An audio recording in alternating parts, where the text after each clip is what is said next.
Comment vivent les jeunes parents aujourd'hui ? Solidaris s'est intéressé à la question de ces familles qui ont des enfants de moins de 3 ans. Et les constats interpellent.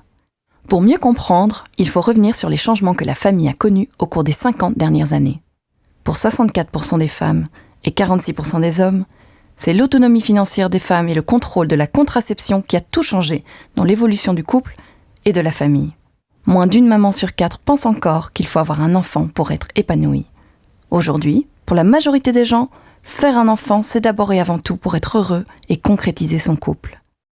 Pour 66% des hommes et 77% des femmes, l'obligation de passer par la case mariage avant d'avoir des enfants s'est bel et bien révolue. Quant à la diversité des familles, une majorité s'est adaptée au nouveau modèle. Un beau papa ou une belle maman, des demi-frères et sœurs, c'est une vraie famille pour plus de la moitié des jeunes parents. Par contre, les couples homosexuels avec enfants, ce n'est une vraie famille que pour seulement 28% des hommes et 49% des femmes. Autre constat de l'enquête, si près de 9 mères de jeunes enfants sur 10 ont une occupation professionnelle, un tiers d'entre elles travaillent à temps partiel. Ce n'est le cas que pour 5% des pères. Pourtant, au niveau des diplômes, ces mamans sont au moins aussi qualifiées que les papas.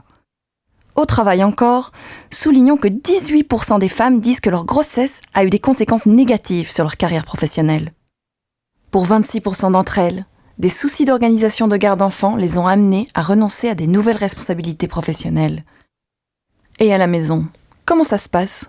Selon les mères de jeunes enfants elles-mêmes, elles assument 72% de ces tâches, soit 2,5 fois de plus que les pères.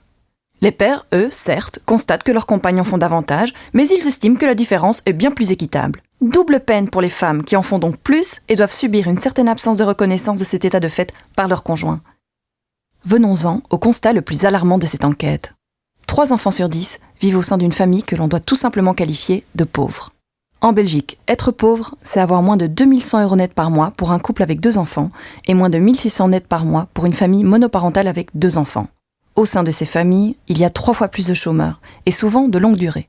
En matière de logement, près d'une famille pauvre sur 5 a un logement qui n'est vraiment pas confortable. Sur le plan de l'alimentation, un quart de ces familles n'arrivent pas à acheter ce qu'il faut pour nourrir leurs enfants à cause des prix trop élevés. Concernant la garde des enfants, plus de 75% des familles pauvres l'assument elles-mêmes. Et lorsque ces familles se projettent dans l'avenir, 57% d'entre elles craignent de ne pas pouvoir offrir à leurs enfants des conditions de vie décentes. Voilà pour les constats. Alors, qu'est-ce qu'on peut en faire ? La famille, c'est un tout qu'il faut appréhender comme tel. Ce n'est pas juste une question de papa, de maman, d'enfant. C'est un subtil équilibre à trouver entre les nombreuses facettes qui constituent la société. L'organisation du travail, la mobilité, l'éducation, la santé, le logement, la fiscalité. Construire une société famille admise est possible et nécessaire. Adapter les horaires de travail, mieux indemniser les congés parentaux, soutenir davantage les familles monoparentales, augmenter le salaire minimum, étudier l'individualisation des droits. Ce sont là quelques pistes dont nous devons pleinement nous saisir, car les politiques mises en place dans d'autres pays le démontrent. Prendre soin des familles, c'est contribuer à un épanouissement global profitable à tous.